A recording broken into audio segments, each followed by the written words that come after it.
اس کی کچھ آیتیں کل ہو چکی ہیں، اور آیت نمبر 215 آیت نمبر 215 سے انشاءاللہ کچھ مختصر سی تفسیر اور درس رہے گا انشاءاللہ۔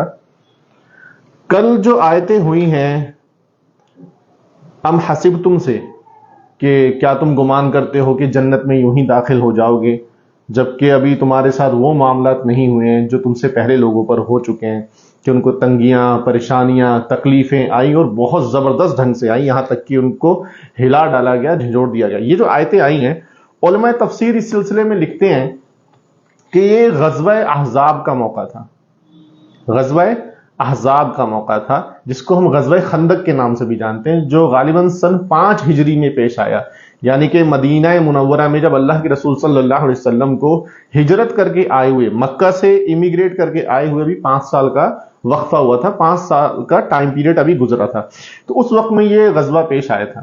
یعنی کہ ایک طریقے سے ابھی اس وقت کی جو ہماری بات ہے وہ تھوڑا سا ہم بیک گراؤنڈ پیچھے جوڑ رہے ہیں۔ تو ایک کڑی جو پیچھے چھوٹ گئی تھی وہ یہی تھی کہ یہ آیتیں جو کل ہوئی ہیں ان کا شان نزول اس کو سمجھ لیں، بیک گراؤنڈ۔ تو غزوہ احزاب کا جو موقع تھا، جسے غزوہ خندق کے نام سے بھی ہم جانتے ہیں، وہ بہت ہی زیادہ سخت تھا، بڑی دشوار اس میں حالات پیش آئے، بہت ڈیفیکلٹیز سامنے آئیں۔ اس میں ہوا کیا، اس میں لکھا ہے کہ حضرت ابو سفیان جو ابھی تک، اس وقت تک جو ابھی مسلمان نہیں ہوئے تھے، تو قریش کے، مکہ کے جو کفار تھے، مکہ کے جو قریش تھے، ان کے لشکر کو لیڈ کر رہے تھے، یعنی ان کے سردار وہ بنے ہوئے تھے، اور 10,000 کا لشکر کرار لے کر، بہت بڑا لشکر لے کے، اس وقت کے حساب سے، اس موقع کے حساب سے بہت بڑا جو ہے لشکر لے کر وہ مدینہ منورہ پر حملہ ور ہوئے تھے، یعنی اوفینس کیا تھا، اوفینسو تھا، اٹیک کیا تھا جو ہے مدینہ منورہ پر۔ اور 10,000 کا لشکر جو انہوں نے لیا تھا وہ صرف مکہ سے ہی نہیں بلکہ آس پاس کے جو قبیلے تھے عرب، ان کو بھی بھڑکایا تھا، اکسایا تھا کہ چلو ان مسلمانوں کا ایک ہی بار میں معاملہ صاف کر دیتے ہیں، ختم کر دیتے ہیں۔ اس قدر بغض، عناد، عداوت، اس قدر دشمنی اور حسد اندر تھا ایمان اور اہل ایمان سے، جو بلیور تھے وہ، اور جو فیتھ فل تھے وہ، ان کے لیے سوچے کس قدر جو ہے، اور کس قدر تلے ہوئے تھے یہ معاملہ ہی ختم کرنے کے لیے، جان، مال، عزت، ہر چیز کے دشمن بنے ہوئے تھے۔ بہرحال اچھا، ادھر جو مسلمان تھے تو مدینہ منورہ میں ان کے حالات بہت ٹائٹ تھے، ان کی جو سرکمسٹانسز تھی، ان کی سچویشن تھی، ان کی جو کنڈیشن تھی، وہ بہت ہی زیادہ ویکنس میں یہ لوگ تھے، بہت ان کے حالات خراب تھے، فائنینشلی، اکنامکلی، ہر اعتبار سے یہ بہت جو ہے ابھی کمزوری میں تھے۔ اچھا، موسم بھی علماء تفسیر نے لکھا ہے کہ سردیوں کا موسم تھا، سردیوں کا موسم سخت تھا، وہ جھیل رہے تھے۔ ادھر جو ہے مالی حالات ابھی مدینہ کے بہت خراب تھے، مسلمانوں کے خاص کر۔ تو اس چیز سے آپ لوگ اندازہ لگائیں کہ غزوہ خندق، یعنی کہ اس میں ایکچولی ہوا کیا تھا کہ حضرت سلمان فارسی رضی اللہ عنہ کے مشورے پر یہ ہوا تھا، کیونکہ وہ لوگ مدینہ میں حملہ ور ہو رہے تھے 10,000 افراد لے کر، 10,000 فوج لے کر، تو اس سے بچنے کے لیے کوئی سمجھ میں نہیں آئی تھی بات۔ تو حضرت سلمان فارسی رضی اللہ عنہ ایک صحابی ہیں، کمپینین ہیں اللہ کے رسول صلی اللہ علیہ وسلم کے، ان کے مشورے پہ یہ ہوا کہ ایسا ہے کہ ہم اس طرح سے اپنا ڈیفنس کرتے ہیں، اپنی حفاظت کا یہ طریقہ اپناتے ہیں کہ مدینے کے آس پاس خندقیں کھود دیتے ہیں، 3 سائڈ سے، 3 طرف سے۔ خندق کا مطلب کھڈے، کھائی، کہ کھائی کھود دیتے ہیں جس سے ان کو آنے میں دقت ہوگی، ظاہر سی بات ہے کہ وہ آنا ان کے لیے بہت مشکل ہوگا۔ اب وہ جو ایک تو جو زمین تھی وہ ایک دم چٹیل، یعنی چٹانی، بلکہ جس کو ہم کہیں چٹانی زمین، اس کے کھودنے میں دقتیں آ رہی تھی۔ ادھر حالات سازگار تھے نہیں، یہ سمجھ لیں کہ حالات ایسے تھے کہ بھوک کی مطلب فائنینشل کنڈیشن ایسی تھی کہ کھانے پینے تک کی دقتیں تھیں۔ بھوک کی وجہ سے صحابہ رضی اللہ عنہم، یعنی جو مسلمان تھے، اور اللہ کے رسول صلی اللہ علیہ وسلم جو کھائیاں کھود رہے تھے تو وہ پیٹ کے اوپر پتھر باندھ باندھ کے کھود رہے تھے۔ اسی کا واقعہ ہے وہ، پیٹ کے اوپر پتھر باندھ کر کھائیاں کھودنا، وہ یہی غزوہ خندق کا واقعہ ہے جو مشہور ہے، کہ جس میں اللہ کے رسول صلی اللہ علیہ وسلم کو جب صحابہ نے دکھایا، اور یہ حالات تھے کہ دیکھیے مطلب ہوتا کیا ہے، جب انسان کو بھوک ہوتی نا تو پیٹ اندر کو دھستا ہے، اندر کو لگتا ہے۔ اگر کوئی جو ہے رمضان میں یہ والے جو سچویشن اور حالات کبھی کبھی پیش آتی ہے، آدمی محنت کا کام کر رہا ہوتا ہے، بھوکا ہوتا ہے، تو اسے پتہ چلتا ہے، تو ایسا لگتا ہے جیسے خالی پیٹ کی وجہ سے کام نہیں ہو پاتا ہے۔ تو اس کا ایک علاج مطلب وہ اندر کو جب پیٹ دبتا ہے تو اس سے آسانی محسوس ہوتی ہے، کچھ آرام ملتا ہے. تو صحابہ رضی اللہ عنہم پیٹ پر پتھر باندھ رہے تھے کہ جس سے کہ پیٹ اندر کو رہے اور دبا رہے تاکہ آسانی ہو خندق کھودنے میں، کام کرنے میں. تو حالات بہت خراب تھے. اسی پر اللہ کے رسول صلی اللہ علیہ وسلم نے جب اپنا پیٹ جب کھول کے دکھایا کہ اوروں نے تو ایک ایک پتھر باندھ رکھا تھا، اللہ کے رسول صلی اللہ علیہ وسلم نے 2 پتھر باندھ رکھے. تو خیر لیڈر، ایز اے لیڈر اللہ کے رسول صلی اللہ علیہ وسلم کی یہ صفت اور یہ کیریکٹر کتنا نکھر کے سامنے آتا ہے. ایسے اللہ کے رسول صلی اللہ علیہ وسلم کے سارے کیریکٹر اور اخلاق ایسے ہی ہیں. لیڈر ہونے کا مطلب یہ نہیں کہ اللہ کے رسول صلی اللہ علیہ وسلم نے حکم چلایا ہے بس کہ خود آرام سے بیٹھے ہوئے، باقی جو لوگ ہیں، جو ماننے والے ہیں، جو بلیورز ہیں، جو فالوورز ہیں، جو اتباع کرتے ہیں، مانتے ہیں، وہ ایسے ہی بس چل رہے ہوں کہ بس وہ بیچارے بھکمری میں ہیں اور لیڈر لوگ عیاشی کر رہے ہیں، آرام کر رہے ہیں. ایسا نہیں. اللہ کے رسول صلی اللہ علیہ وسلم نے ان سے زیادہ بڑھ چڑھ کے سختیاں برداشت کی. اپنے فالوور سے، اپنے ماننے والوں سے، بلیور سے زیادہ بڑھ چڑھ کر اپنی قربانیاں پیش کی ہیں. تو خیر یہ واقعہ غزوہ خندق اور غزوہ احزاب سے ریلیٹڈ تھا. تو اس وقت حالات بہت خراب مسلمانوں کے لیے پیش آئے ہوئے تھے. سمجھ لیجیے جان جو ہے گلے میں اٹکی ہوئی تھی. کیوں؟ اس کا اندازہ یہ دیکھیں کہ یہ جو ان کی تسلی کے لیے جو آیتیں آئی تھیں جو کل گزری ہیں، ام حسبتم ان تدخلوا الجنہ، کیا تمہیں گمان ہے، کیا تم سوچتے ہو کہ تم جنت میں یوں ہی چلے جاؤ گے؟ اتنا آسان نہیں ہے. اور تم سے پہلے لوگوں پر بھی تو حالات آئے ہوئے اور بہت سخت آئے، ابھی تو وہ حالات آئے نہیں ہیں. علماء تفسیر لکھتے ہیں کہ پہلے نبیوں پر اور ان کی امتیوں پر اتنے خطرناک، یعنی کہ نبی آ کر ہر زمانے میں اللہ کے پیغمبر ہوتے تھے، جو پروفٹس ہوتے تھے، سندیش واہک، جن کو ہم ہندی میں ایش دوت بھی بول سکتے ہیں، جو ہر زمانے میں، ہر موقع، ہر علاقے میں، ہر قوم میں آئے ہیں. وہ جب انہوں نے لوگوں کو برے کاموں سے روکا ہے اور اللہ کے حکموں کو سنایا ہے کہ اللہ کا حکم یہ آیا ہے، اور لوگوں کو شرک سے اور کفر سے روکا ہے، اور کیا کیا ہے؟ توحید، ایک اللہ، ایک ایشور کی پوجنے اور عبادت کرنے کی طرف جب بلایا تب لوگ ان کے مخالف ہو گئے، ان کے اگینسٹ ہو گئے، ان کی اپوزیشن کرنے لگے، اور یہاں تک کہ ان کے جان مال تو کچھ بھی نہیں ہے، جان تک کے دشمن ہو گئے ایمان کے ساتھ ساتھ، اور پھر ان کو مارا اور قتل تک کیا ہے. یہ ہوتا رہا ہے یہاں تک کہ آتا ہے، علماء تفسیر نے لکھا ہے اور روایتیں بھی ہیں اس سلسلے میں کہ پہلے نبیوں کو، ان کی امتیوں کو آرے سے 2 ٹکڑے کر دیا کرتے تھے، صرف اس بات کا کیونکہ وہ ایک اللہ کی عبادت کر رہے ہیں اور لوگوں کو اس کی طرف بلاتے تھے. آرے سے چیر دیا کرتے تھے. اسی ڈھنگ سے لوہے کی کنگھیوں سے ان کی کھالیں ادھیڑ دیا کرتے تھے. اس طریقے کے ظلم وہ لوگ کیا کرتے تھے. لیکن اللہ کے یہ نیک بندے، اللہ کے یہ نبی جو ہیں اور مومن مخلصین جو ہیں، وہ لوگ کبھی بھی ایمان سے ڈگمگائے نہیں اور ہٹے نہیں. تو یہ حالات، تو یہ اس طریقے سے ان آیتوں نے مسلمانوں کی حوصلہ افزائی بھی کی ہے، تسلی بھی دی ہے کہ گھبراؤ مت. اور گھبراہٹ کا عالم اس سے اندازہ لگائیں کہ اللہ تعالیٰ نے جو آیتیں نازل کی ہیں اس کا مضمون یہ ہے کہ تم سے پہلے جو لوگ آئے، یعنی کہ ہم اس کا مفہوم بیان کر رہے ہیں کہ ان کو مستہم البأسا، کہ ان کو سختیاں آئیں، والضراء، تکلیفیں پیش آئیں، وزلزلوا، یہ گئی نا بات پیچھے، وزلزلوا، اور ہلا دیے گئے. زلزلہ بولتے ہیں، زلزلہ بھوکمپ کو بولتے ہیں، بھوچال کو، ارتھ کویک کو. وہ کیا ہوتا ہے؟ وہ سب کچھ ہلا ڈالتا ہے، لوگوں کے دل جگر بھی ہلا ڈالتا ہے، بلڈنگیں بھی ہلا ڈالتا ہے، سب کچھ ایک دم جان بناتی ہے. سمجھ، انسان کو لگتا ہے بس گئے. تو اس طریقے کے حالات پہلے کے نبیوں کو اور ان کے ماننے والوں کو پیش آئے ہیں. یعنی یہ ہر دور میں ایسا رہا ہے. تو اگر تمہارے ساتھ ہو رہا ہے، گھبراؤ نہیں، ایسا ہوتا ہے. اور اس قدر ہوتا ہے کہ وہ نبی اور ان کی امتی پکار اٹھتے ہیں. بہرحال اس کو جوڑ تو ہم پیچھے سے رہے ہیں، لیکن یہ بتانا کچھ پیچھے مس ہو گیا تھا، تو اس کو بھی ہم نے یہاں پر لے لیا، کور کرنا چاہا ہے یہاں پر. وہ پکار اٹھتے تھے وہ لوگ کہ جو ہے اللہ کی مدد کب آئے گی، یہاں تک ان اندر سے ہل جایا کرتے تھے. وہ دہشت کا یہ عالم ہو جایا کرتا تھا. تو یہ چیز کہہ کر تو غزوہ احزاب کے موقع پہ آیتیں آئی ہیں اور تسلی دی گئی ہے کہ کوئی بات نہیں، اللہ کی مدد نزدیک ہے اور قریب ہے. اچھا، جو آج آیتیں ہیں، آیت نمبر 215 انشاءاللہ وہ کرتے ہیں شروع. نحمده ونصلي على رسوله الكريم، اما بعد، فاعوذ بالله من الشيطان الرجيم، بسم الله الرحمن الرحيم. يسألونك ماذا ينفقون قل ما انفقتم من خير فللوالدين والأقربين واليتامى والمساكين وابن السبيل وما تفعلوا من خیر فإن اللہ بہ علیم.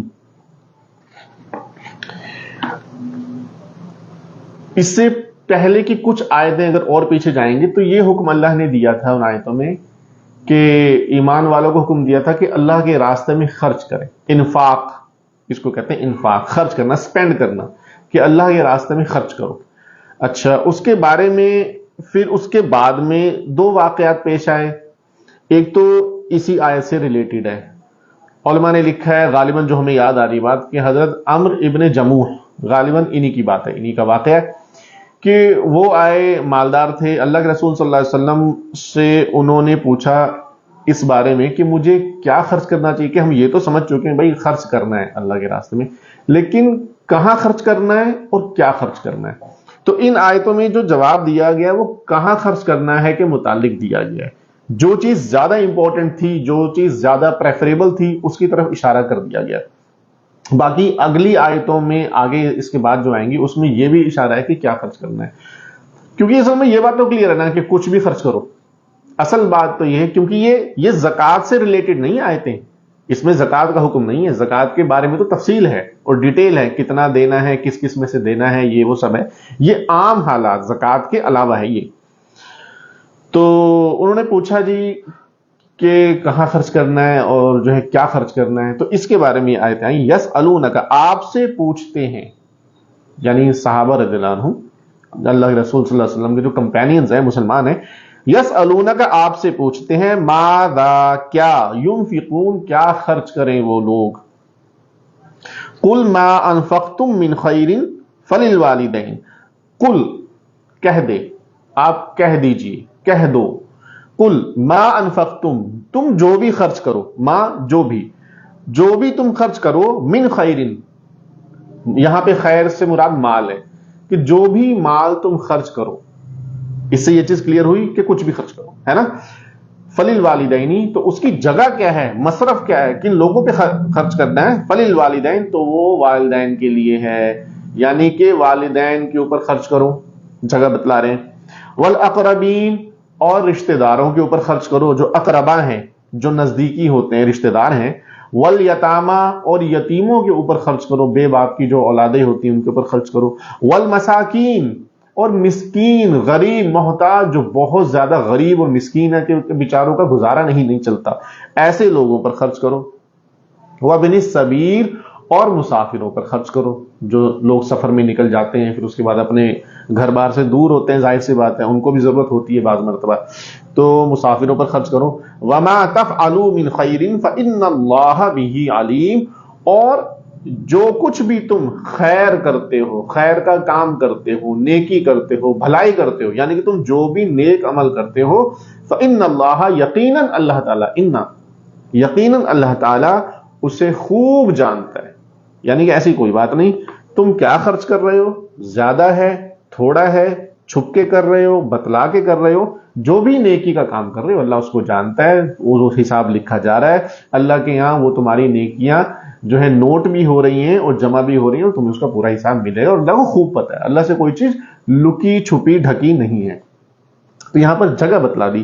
اچھا، ایک یہ بات ہے، یہ بات ہم نے پیچھے بھی بتائی ہے، پیچھے کی آیتوں میں بھی اس چیز کے اوپر ڈیٹیل اور ڈسکرپشن اس کی بتائی ہے کہ زکات، جو مالی عبادت، جو ذمہ داریاں، جو رسپانسبلٹیز اللہ تعالیٰ نے، اسلام نے مسلمانوں کے اوپر فرض اور واجب درجے کی رکھی ہیں، یعنی کہ جو obligatory رسپانسبلٹیز ہے، جو کمپلسری ہیں، جو ضروری ہیں، جیسے کہ زکوٰۃ ہے، قربانی ہے، اسی ڈھنگ سے جو ہے صدقہ فطر ہے.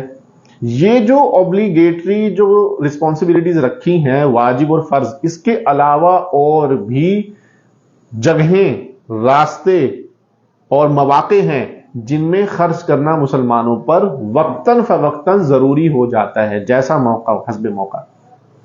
ٹھیک، ایک تو بات یہ آئی، یہ پیچھے والی آیتوں میں گئی، ہم نے وہاں پہ بتائی تھی. اور دوسری یہاں پہ دیکھیں، اگر آپ نوٹ کریں، یہاں پر احسان والی باتیں چل رہی ہیں. والدین انسان کے اوپر اس دنیا میں ان کی ایگزسٹنس، وجود اور آنے کا جو ہے ذریعہ ہے. بچپن سے پالتے ہیں، محبت کرتے ہیں، خرچ کرتے ہیں، اور سمجھ لیجیے اپنی جان کا ٹکڑا ہی بنا کے رکھتے ہیں، اور وہ ہوتی بھی ان کی جان کا ٹکڑا ہی ہے۔ تو ظاہر سی بات ہے کہ جب وہ بچہ بڑا ہوا ہے، اب وہ خرچ کرنے کے لیے سوچ رہا ہے کہ بھائی مجھے نیکی کے کام کرنے چاہیے، لاؤ میں خرچ کروں، لاؤ میں خرچ کروں، ہے جو ہے صدقہ دوں، ثواب کے کام کروں، تو خرچ کرنے کے لیے والدین بھی ہیں، ان کے اوپر خرچ کریں، ہے نا، ان کے کھلانے پلانے میں، ان کی ویلفیئر میں، اگر ان کو دوائیوں کی ضرورت ہے اس میں، یعنی ان کی خدمت کریں۔ اگر آپ کے پاس ہے تو وہ خرچ کرنے کے لیے وہ ہے خود ہیں۔ اسی ڈھنگ سے جو ہے یتیم، اسی ڈھنگ سے رشتہ دار لوگ، رشتہ داروں کا بھی حق ہے، رشتہ داروں کا بھی حق ہوتا ہے، اگر ان میں کچھ لوگ ایسے ہیں ضرورت مند یا ضرورت مند نہ بھی ہوں، رشتہ داروں کے اوپر بھی خرچ کر دینا یہ بھی ثواب کا کام ہے، یہ بھی صدقے کا ثواب رکھتا ہے۔ اسی ڈھنگ سے جو لوگ یتیم ہیں، اب یہاں سے ضرورت مند لوگ، یہ دو اگر ضرورت مند نہ ہو تب بھی اگر ان کے اوپر خرچ کیا ہے تب بھی اس میں ثواب ہے، اچھا ہی ہے۔ اور جہاں ضرورت مند لوگ آ گئے تو وہاں تو بالکل یہ بات لاجیکلی بھی اور دماغ میں بھی سمجھ میں آتی کہ ہاں وہاں تو خرچ کرنے میں ثواب ہوگا ہی ہوگا۔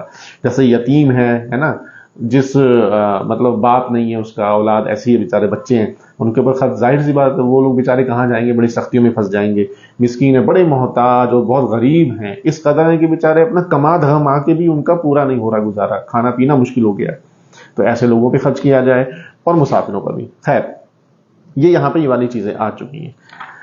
یہ آیت نمبر 215 تک ہماری جو ہے آیتوں کا کچھ مختصر سا بیان ہو گیا، تعارف ہو گیا۔ اس کے بعد آیتیں آ رہی ہیں، آیت نمبر 216، 217، 218۔ یہ کل والی آیتیں غزوہ احزاب کے موقع میں سن 5 ہجری کے موقع پہ علماء مفسرین نے لکھا ہے، اس موقع پر نازل ہوئی۔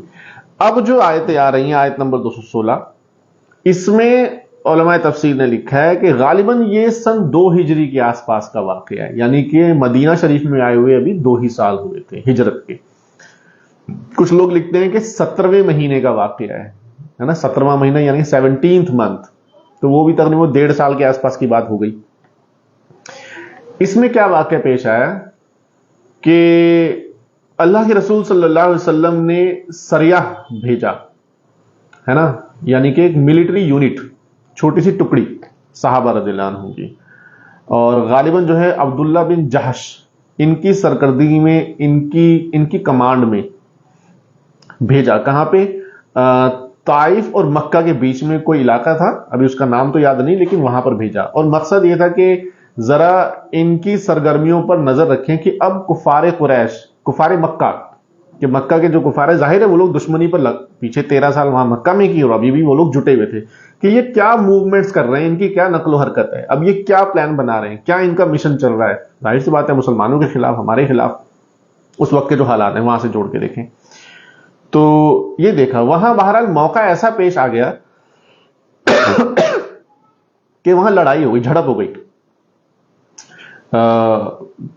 مکہ کے کچھ لوگ جو ہے، یعنی ایک ٹیم سمجھ لیں، ان کے قافلے سے جھڑپ ہو گئی، مار کاٹ ہو گئی، اس میں ظاہر سی بات لڑائی ہوئی تو پھر لڑائی میں مار کاٹ ہوئی، تو ایک آدمی مکہ کے کفار کا مارا گیا۔ اچھا، یہ موقع، یہ مہینہ چل رہا تھا جمادی الاخری، جمادی الاخری کا مہینہ چل رہا تھا، اس کے بعد رجب ہونا تھا شروع۔ تو صحابہ رضی اللہ عنہم، لکھا ہے علماء تفسیر نے لکھا ہے کہ یہ صحابہ رضی اللہ عنہم سمجھ رہے تھے کہ 30 تاریخ ہے اور رجب جو ہے ابھی شروع ہونا ہے۔ اگلے دن جب دیکھا، یعنی کہ جب چاند وان نکلا تو چاند دیکھ کر ان کو شبہ ہوا کہ یہ غلطی ہو گئی ہے، یہ مہینے کی، یہ رجب کا مہینہ ہے، یہ مطلب جو کل جو ہم سے ہو گیا، مطلب جو دن میں ہم سے جو قتال ہو گیا، جو ایک لڑائی ہو گئی اور ایک آدمی قتل بھی ہو گیا، یہ رجب کا مہینہ تھا اس دن، یعنی کہ گویا کی رجب کی پہلی تاریخ میں یہ والا کام ہو گیا، اور ہم لوگ سمجھ رہے تھے کہ وہ جمادی الثانی یا پھر جمادی الاخری ہے۔ یہ سب کیا ہے؟ دیکھیں پیچھے بھی یہ والی بات گئی تھی کہ عرب لوگ جو ہیں 4 مہینوں کا بڑا احترام کرتے تھے، 4 مہینوں کا، ذی قعدہ، ذی الحجہ، محرم اور ایک ہی رجب۔ تو رجب کا مہینہ اشہر حرم، تو عرب لوگ ہمیشہ سے، عرب قبیلے جتنے بھی آس پاس کے تھے وہ بڑا احترام کرتے، بھائی اس میں لڑنا نہیں اور جھگڑنا نہیں، یہ احترام کے مہینے ہیں۔ تو یہ تھی بات۔ تو رجب سے اس کو جوڑنا کہ بھی رجب کے کہیں ایسا تو نہیں کہ پہلی تاریخ میں ہم سے یہ والا کام ہو گیا. تو یہ واقعے کو مشرکین اور کفار مکہ یعنی مکہ کے جو کفار تھے انہوں نے اس مسئلے کو بہت اچھالا, اس واقعے کو بہت اچھالا, بہت زیادہ جو ہے پروپیگنڈا کیا گیا اور بڑی بدنامی کی گئی کہ دیکھو یہ لوگ جو ہیں بتاتے تو ہیں خود کو کہ ہم حضرت ابراہیم علیہ السلام کی ملت پر ہیں, ان کے طریقے میں ہیں, دیکھو یہاں ہم لوگ تو عرب ہیں اور یہ لوگ بھی عرب ہیں, اور یہ لوگ تو بتاؤ اب انہوں نے جو ہے احترام کے مہینوں کا بھی احترام چھوڑ دیا, اس میں بھی لڑ رہے ہیں, مطلب اس کو بہت بری بات کر کے بتائی. ٹھیک, یہاں تک کہ علماء تفسیر نے لکھا کہ ایک وفد بھی جو ہے آیا تھا, یعنی کچھ لوگ مل کر اللہ کے رسول صلی اللہ علیہ وسلم کے پاس آئے بھی تھے وہاں سے کہ بتائیے اب اس کے اندر بھی اس مہینے میں بھی اب یہ والے کام شروع کر دیے, یعنی کہ اللہ کے رسول صلی اللہ علیہ وسلم پر اور مسلمانوں پر الزام کہ آپ غلط ہیں اور آپ لوگ غلط کر رہے ہیں. یہ ہوا. اچھا, یہ منافقین جو تھے, منافقین کون ہیں؟ وہی لوگ جو مدینہ میں صرف اسلام کی غلبے یہ دیکھ کر کہ یہاں پر مسلمانوں کو میجورٹی حاصل ہے اور یہاں پر اتھارٹی حاصل ہو گئی ہے, اس کی وجہ سے دل سے نفرت اور جلن تھی, لیکن ظاہری طور پر مسلمان ہو گئے تھے, اسلام لے آئے تھے. اس میں زیادہ تر یہودی تھے. اس وقت کے جو جوز تھے, جو یہودی تھے, جو مدینے میں یا اس کے آس پاس تھے, وہ لوگ ظاہری طور پر مسلمان کچھ ہو گئے تھے اور کچھ نہیں ہوئے تھے. تو وہ اسی طاق میں تھے کہ یہ معاملہ تو ان کا چل ہی رہا ہے, مکہ اور مدینہ ان میں جنگ چل رہی ہے, یہ اب نپٹے اور تب نپٹے, بس مسلمانوں کا واقعہ.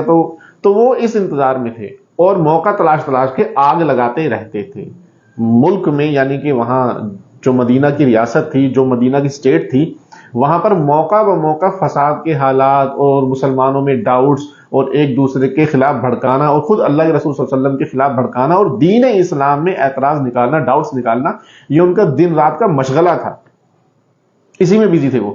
تو انہوں نے بھی اس مسئلے کو بہت اچھالا, ہاں بھائی دیکھو بھائی.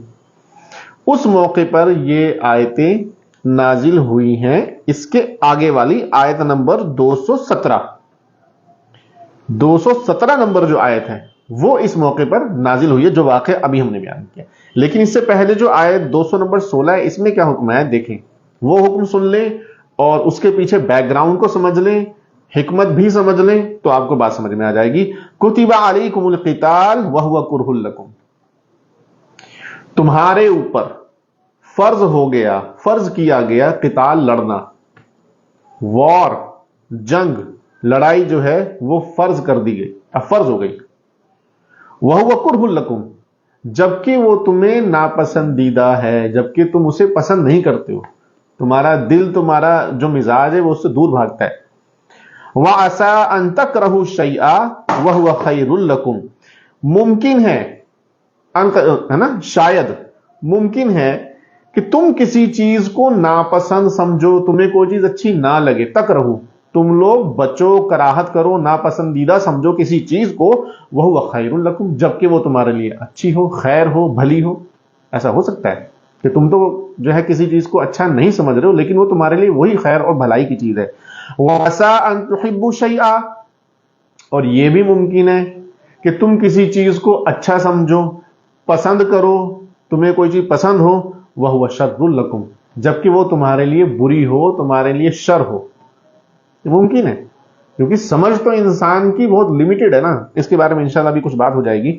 وَاللَّهُ يَعْلَمُ وَأَنْتُمْ لَا تَعْلَمُونَ, اللہ جانتا ہے, یعنی کہ یہ جو باتیں اللہ نے اوپر کہی ہیں یہ اپنے اعتبار سے نہیں کہی ہے کہ شاید ہو سکتا ہے تمہارے لیے کوئی چیز اچھی ہے, شاید تمہارے لیے کوئی چیز اچھی نہ ہو, یہ تمہارے اعتبار سے کہی. تم انسان ہو نا, تو انسانوں کی مینٹالٹی, انسانوں کی سوچ, انسانوں کا جو سمجھنے کا جو میدان ہے, جو فیلڈ ہے, وہ بہت بڑی نہیں ہے. یہ اپنے پرانے ایکسپیرینسز کے تھرو دیکھتا اور بولتا ہے, اور کچھ جو ہے اپنے ڈیزائرز کے تھرو چلتا ہے, یعنی کہ اپنی خواہشات, جو چیز اچھی لگے بری لگے. تو انسان کا ایک مزاج اور بھی, یہ زیادہ دور تک کی نہ تو سوچ سکتا ہے, نہ زیادہ دور تک کی سوچتا ہے. یہ فوری طور پر, فور انسٹنس ہے نا, جسے کہتے ہیں کہ جو سچویشنز ایٹ ہینڈ ہوتی ہیں انہی کو دیکھتا ہے بس. تو اللہ نے فرمایا اور اللہ جانتا ہے, یعنی یہ جو قتال کا حکم آیا ہے, یہ جو جنگ کا حکم آیا ہے, اللہ کو پتا ہے تمہارے لیے بہتر کیا ہے, اچھا کیا ہے, کب ہے اور کیوں ہے. وَأَنْتُمْ لَا تَعْلَمُونَ, تم نہیں جانتے, آگے کا تو علم ہے ہی نہیں, فیوچر میں کیا ہوگا. اور اچھا برا کیا ہے اندر سے حقیقت میں وہ بھی تمہیں نہیں بتا. تم تو صرف باہر ظاہری طور پہ جو فی الحال جو چیز سمجھ میں آ گئی بس اسی کو دیکھ لیتے ہو کہ یہ اچھی لگ رہی ہے اور یہ چیز بری لگ رہی ہے. اب سمجھے ذرا اس آیت کو. اس میں ایک بار تو سننے میں ایسا لگتا ہے کہ بتاؤ اچھا جی یعنی لڑنا بھیڑنا فرض ہو گیا, مار کاٹ کی تال فرض ہو گئی. لیکن اس آیت کے بیک گراؤنڈ کو سمجھیں, اس آیت کے بیک ڈراپ کو سمجھیں کہ اس کے پیچھے کیا ہے. ویسے تو جو لوگ فالو جو ہے کر رہے ہیں لگاتار, یہ جو تفسیر ہم لگاتار کر رہے ہیں, جو اس کو ساتھ ساتھ سن رہے ہیں دیکھ رہے ہیں, ان کو یہ بات سمجھ میں آ رہی ہوگی. یعنی لاجک بھی سمجھ میں آ رہا ہوگا, ترتیب بھی سمجھ میں آ رہی ہوگی کہ ہاں ہاں ٹھیک ہے بات تو سمجھ میں آتی ہے. دیکھیں اللہ کے رسول صلی اللہ علیہ وسلم اور اللہ کے رسول صلی اللہ علیہ وسلم کے ماننے والے صحابہ, یہ لوگ یعنی مسلمان لوگ مکہ میں اپنے اسلام کے اوپر جو چل رہے تھے, ایمان کے اوپر جو پریکٹس کر رہے تھے, اسلام کے اوپر جو پریکٹس کر رہے تھے, اس میں اڑچنیں کس قدر آ رہی تھی یہ بات پیچھے کئی بار جا چکی ہے. اتنا ہی کافی ہے کہ 10 سال مکہ میں انہوں نے جھیلا ہے, برداشت کیا ہے سب کچھ, ہر طریقے کی بے عزتی, ذلت, ہر طریقے کی مار پیٹ, ہر طریقے کا بوائکاٹ, ہر طریقے کی بندشیں, سب کچھ جھیلا, یہاں تک کہ قتل تک جھیلا ہے. وہاں مارے بھی گئے, شہید بھی ہوئے مسلمان. ایک بات یہ بزنس جو ہے بزنس بین کر دو, یہ چیز ہوا ہے نا, ان سے میل جول مت رکھو, ان سے کچھ مت لو, یہ سب چیزیں ہوئی مکہ میں, اور مکہ کے مسلمانوں نے جھیلا. اس وقت ظاہر سی بات ہے بیچارے کمزور تھے, کمزور کچھ نہیں کر رہے تھے, وہ صرف یہ جرم تھا ان کا کہ وہ مسلمان, کہ وہ ایمان لے آئے بس. اچھا یہ چیز ہوئی. پھر شعب ابی طالب میں 3 سال کا جو محاصرہ جو مکہ میں ہی ہوا ہے, یعنی اللہ کے رسول صلی اللہ علیہ وسلم کو ماں ان کے خاندان کے جو ہے ان کا ٹوٹل بوائکاٹ کیا گیا, سوشلی بھی, سماجی بوائکاٹ بھی کیا گیا, ان کے ساتھ ٹوٹل سب کچھ بند کر دیا گیا. حالات بہت خراب چلے گئے تھے وہاں. یہ یعنی 13 سال مکہ میں وہ مکہ کے جو کفار تھے, جو نان بلیورز تھے, ان کا مسلمانوں کے لیے وتیرہ دیکھ چکے تھے کہ یہ کہاں تک جا سکتے ہیں, ان کو جان سے مارنے تک جا سکتے ہیں, انہوں نے کیا. اس قدر دشمنی پر آئے ہوئے تھے. اچھا اتنی چیز سمجھے, اور انہوں نے جان سے مارنے کی کوششیں بھی کی, یہاں تک کہ خود اللہ کے رسول صلی اللہ علیہ وسلم کو مارنے کی کوشش کی. یہ بات اچھا تھوڑا سا اس سے پہلے بھی جب ظلم کی انتہا مسلمان برداشت کر کر کے تھک رہے تھے اور حالات خراب ہوتے جا رہے تھے, تو اللہ کے رسول صلی اللہ علیہ وسلم نے کچھ صحابہ کو جو ہے حبشہ, ابیسینیا, آج کل غالباً ایتھیوپیا بولتے اسے, افریقی ملک ہے جو ہے عرب کے بغل میں, اس ملک میں ہجرت کرنے کی اجازت بھی دی تھی. کچھ مسلمان وہاں پہ گئے بھی تھے, تو ہجرت مائگریشن کی, چلو وہاں پہ کہ چلو اطمینان سے رہ لیں, چین کا سانس لے لیں, امن سکون شانتی پیسفل زندگی وہاں پہ گزار لیں, اپنے اسلام پر بھی ہم عمل کر سکیں. اتنی ہی بات تھی نا صرف, کہ اپنے اسلام پر بے روک ٹوک کے جو ہے عمل کر رہے. وہاں بھی پیچھا نہیں چھوڑا, پیچھے گئے ان کے, وہاں کے بادشاہ سے کہا کہ ان کو ہمارے حوالے کر دو, یہ ہمارے مجرم ہیں فلاں ٹھیک ہے. ان کے پیچھے پڑ گئے کہ ان کو اس کے ریپیٹریٹ, کہ ان کو ہمارے حوالے کر دو, اپنے ملک سے ان کو نکال دو. سوچو مکہ میں تو جو پریشان کر رہے تھے وہ تو کر ہی رہے تھے, اب وہ ان کے ملک سے یعنی ان کے جو وطن سے چلے گئے تھے, تو اب تو پیچھا چھوڑتے تھے. اس قدر حسد اور نفرت پال رکھی تھی کہ پیچھے گئے ان کے, نہیں ان کو وہاں سے نکالو اور ہمارے حوالے کرو. خیر وہاں پہ حضرت جعفر ابن طیار غالباً انہوں نے بادشاہ کو سمجھایا اور اسلام کی حقیقت کو بیان کیا, ان کے سامنے بات رکھی کہ ہم لوگ کوئی مجرم لوگ نہیں ہیں, بلکہ ہمیں تو اللہ کے رسول صلی اللہ علیہ وسلم نے سمجھا بجھا کر ہمارے اندر اچھائیاں لائی اور ہم نے عرب کی پرانی سارے غلط دستور چھوڑ دیے, یہ تو ان کا احسان ہے, اب ہم سویلائزڈ بن گئے ہیں, بلکہ اسلام کی اچھائیاں بتائیں, یہ سب بتایا وہاں.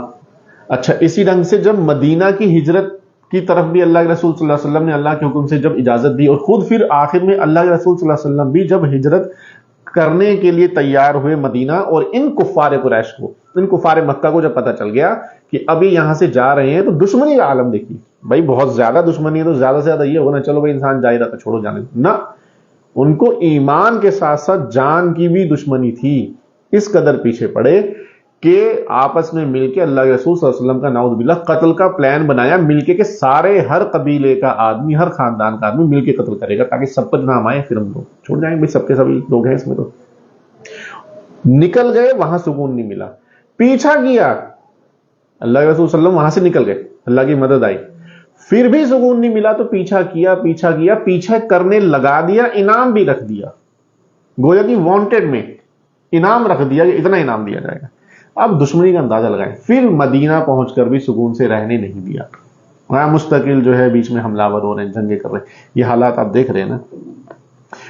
اور حالات دیکھنے ہیں تو اور آس پاس کے عربوں کو بھی بھڑکا رہے تھے، جو عرب اور بھی جو لوگ قبیلے تھے ان کو بھی بھڑکا رہے تھے، اور ان کو بھڑکا کے بھی اپنے ساتھ کر لیا، اور یہاں تک کہ مدینے پہ دیکھ لیجئے، وہاں ابھی جو غزوہ احزاب کی جو بات آئی، 10,000 کا لشکر لے کے مسلمانوں کے اوپر کود پڑے، وہ کتنے سے تھے مدینے میں، وہ کتنی کمزوری، یعنی ایمان کے ساتھ ساتھ جان کے بھی دشمن تھے۔ ایسے حالات میں بتائیے، شروع میں جو اجازت ملی ہے جو لڑنے کی، جو اس سے پچھلی جو آیتیں گئی ہیں اس میں اجازت ملی تھی ڈیفینسو وار کی، یعنی کہ اپنے ڈیفینس میں، اپنے دفاع میں، اپنی حفاظت میں آپ جنگ کریں، لیکن اس کے بعد میں ان کے حالات دیکھ لیں کہ یہ ایکچولی پیچھے پڑے ہوئے تھے ایمان کے ساتھ ساتھ جان کے بھی ایمان کے بھی، یعنی کہ ان کا اصلی مقصد یہ تھا کہ ہم اسلام سے ان کو پیچھے ہٹا کے رہیں گے، ان کا اسلام ان سے چھڑوا کے رہیں گے، ان کا دھرم، ان کا مذہب، اور ان کی جان بھی لیں گے اگر نہیں چھوڑتے تو۔ ایسے حالات میں جب وہ اپنے حرکتوں سے باز نہیں آ رہے تو پھر اوفینسو کی اجازت بھی مل گئی، یعنی خود حملہ کرنے کی اجازت بھی مل گئی، کیونکہ ڈیفینس تو کر کے دیکھ لیا، مان نہیں رہے تھے، ملک چھوڑ کے بھی دیکھ لیا، مسجد حرام جس سے سب کو محبت تھی، اپنا وطن، اپنا مکہ شہر بھی چھوڑ کے دیکھ لیا، لیکن انہوں نے چھوڑا نہیں، اور اپنے یہ بھی دیکھ لیا کہ اپنی جگہ پہ رہ کر وہاں بھی حملہ کرنے کے لیے چڑھائے، تو پھر ایسا ہے کہ اب ڈیفینس تو بہت ہو گیا، اب اوفینسو کا موقع ہے، اور اوفینس کی اجازت، یعنی خود اپنے آپ سے حملہ کرنے کی مسلمانوں کو اجازت مل گئی کہ اب تمہارے اوپر، بلکہ اجازت ہی نہیں بلکہ فرض کر دیا گیا کہ تمہارے اوپر قتال فرض ہے۔ اور ظاہر سی بات ہے، اچھا مسلمانوں کے اور اللہ کے رسول صلی اللہ علیہ وسلم کے کمپینینز کے دل کا اندازہ لگائیں۔ پہلی بات تو سب کو ہی لڑنا بھڑنا، کیونکہ یہ تو جان کے خطرے کی چیز ہے نا، جب انسان کسی سے لڑے گا تو جیسے مارنے کا خطرہ ہے تو اسے مرنے کا بھی خطرہ ہوتا ہے، سب کو ڈر لگتا ہے اندر سے، سب کو اپنی جان محبوب ہوتی ہے، پیاری ہے، ہر کوئی اپنی جان بچانا چاہتا ہے، لیکن اللہ تعالیٰ فرما رہے ہیں تو یعنی کہ صحابہ رضی اللہ عنہم بھی اندر سے کوئی ایسا نہیں کہ بڑی خوشی تھی کہ بھئی چلو بھئی لڑیں، یعنی جو کچھ جو ہے جنہیں ہم لوگ کہتے ہیں اورینٹلسٹ، کچھ ایسے لوگ جنہوں نے اسلام پر الزام لگانے کے لیے بڑی کتابیں بھی جو ہیں لکھی ہیں، اس میں الزام لگائیں کہ یہ تو لوٹ مار کرنے کی عادت تھی، عربی لوگ تھے تو اس چکر میں، یعنی صحابہ پر الزام لگایا اور اللہ کے رسول صلی اللہ علیہ وسلم پہ نعوذ باللہ الزام لگایا کہ اس چکر میں تھے، ایسی کوئی بات نہیں۔ خود قرآن میں آیت یہ آئی ہے کہ دیکھو تم پر قتال، تم پہ لڑنا، تم پہ وار کرنا فرض کر دیا گیا ہے، جبکہ وہ تمہیں پسند نہیں تھا، اس کے باوجود، اور ریزننگ کی ہے اللہ تعالیٰ نے، وجہ بتلائی ہے۔ ممکن ایسا بہت ہوتا ہے کہ تمہیں کوئی چیز پسند نہ ہو لیکن وہ تمہارے لیے اچھی ہو، اچھی کیوں نہیں ہوگی؟ اگر اوفینس کرنے سے آئندہ کے لیے پیس، آئندہ کے لیے امن، شانتی، حفاظت گارنٹیڈ ہوتی ہے، انسان کو یہ لگتا ہے کہ بھئی میں اس سے بچ سکتا ہوں، آئندہ سے اس سے جنگ نہیں ہوگی، تو وہ چیز فائدہ مند کیوں نہیں ہوگی؟ اور بہت مرتبہ ایسا ہوتا ہے کہ تمہیں کوئی چیز جو ہے بہت پسند ہوتی ہے لیکن وہ تمہارے لیے نقصان دہ ہو۔ انسان دیکھتا ہے دنیا میں بہت ساری چیزیں، ہر آیت میں اپنے اندر حکمت، وزڈم کا خزانہ چھپا ہوا ہے، بہت پوائنٹس ہیں، جتنا غور کرتے جائیں گے اتنا سمجھ میں آتا جائے گا۔ یہاں یہ والی بات آ گئی۔ اب یہ وہ بات ہے جسے ہم نے ابھی شروع میں بول دیا تھا کہ وہ ایک جو سریہ، ایک ملٹری یونٹ جو اللہ کے رسول صلی اللہ علیہ وسلم نے بھیجی تھی، غالباً 8 لوگ تھے اس میں، تو وہ جو ایک جھڑپ ہو گئی تھی اور صحابہ رضی اللہ عنہم سمجھ رہے تھے کہ وہ جمادی الاخری کا مہینہ ہے، 30ویں تاریخ ہے، لیکن پھر وہ بعد میں معلوم ہوا کہ نہیں، وہ تو رجب کی پہلی تھی، اور رجب کے چکر میں سب نے شور مچایا کہ یہ خیال نہیں رکھ رہے، احترام نہیں کر رہے۔ اب اس کی بات، اس کے سلسلے میں یسألونک عن الشہر الحرام قتال فیہ، آپ سے پوچھتے ہیں شہر حرام کے بارے میں، احترام کے مہینے کے بارے میں، ان قتال فیہ، کہ اس میں قتال کرنا کیسا ہے، اس میں لڑنا بھڑنا ہے نا۔ ایک تو یہی پیچھے بیان ہوا کہ علماء تفسیر نے لکھا کہ قریش مکہ کی طرف سے بھی کچھ لوگ آئے تھے، یہ والی بات کرنے، اعتراض کرنے آئے تھے، اور صحابہ رضی اللہ عنہم نے بھی آ کر پوچھا، کیونکہ ان کے دل میں ڈاؤٹ ہو گیا تھا کہ یہ تو غلط، ایکچولی جان بوجھ کے نہیں کیا تھا، ان کو یہ تھا کہ ابھی مہینہ شروع نہیں ہوا ہے۔ تو آپ سے یہ پوچھتے ہیں شہر حرام یعنی کہ احترام کے مہینے میں جنگ کے بارے میں، کل آپ کہہ دیجئے قتال فیہ کبیر، اس میں لڑنا تو بہت بڑی بات ہے. بڑی بات کا مطلب یعنی کہ بہت بڑی بات ہے، بہت بڑا گناہ ہے، لڑنا نہیں چاہیے. وصد عن سبیل اللہ وکفر بہ والمسجد الحرام واخراج اہلہ منہ اکبر عند اللہ والفتنۃ اکبر من القتل. یہ تو بہت بڑی بات ہے، بہت بڑا گناہ کا کام ہے کہ احترام کے مہینے میں، شہر حرام میں جو ہے لڑائی کی، قتل کیا. بہت بڑی بات ہے.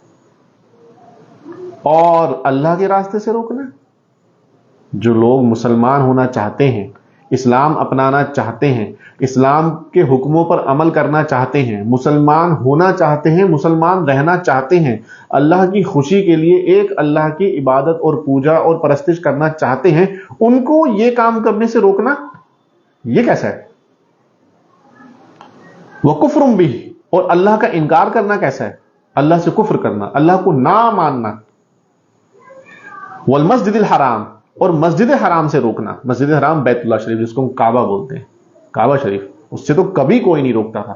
یعنی کہ عرب لوگ جو آج باتیں لے کر آ رہے ہیں، یہ اس وقت کی بات کو سمجھیں کہ بتائیے جو انہوں نے احترام کے مہینوں کا بھی خیال نہیں کیا. عربی لوگ تو خیال رکھتے ہیں، تو عربی لوگ تو اس چیز کا بھی خیال رکھتے تھے کہ مسجد میں آنے سے کسی کو روکتے نہیں تھے. مسجد حرام میں لڑائی ہو کچھ ہو، لیکن وہاں جب لوگ عمرہ کرنے یا طواف کرنے آ رہے ہیں تو کبھی کوئی روکتا نہیں تھا. عربی ایک دوسرے اس چیز میں روکتے نہیں تھے کہ نہیں یہ تو عبادت ہے، یعنی احترام اس کا بھی تو کرتے تھے.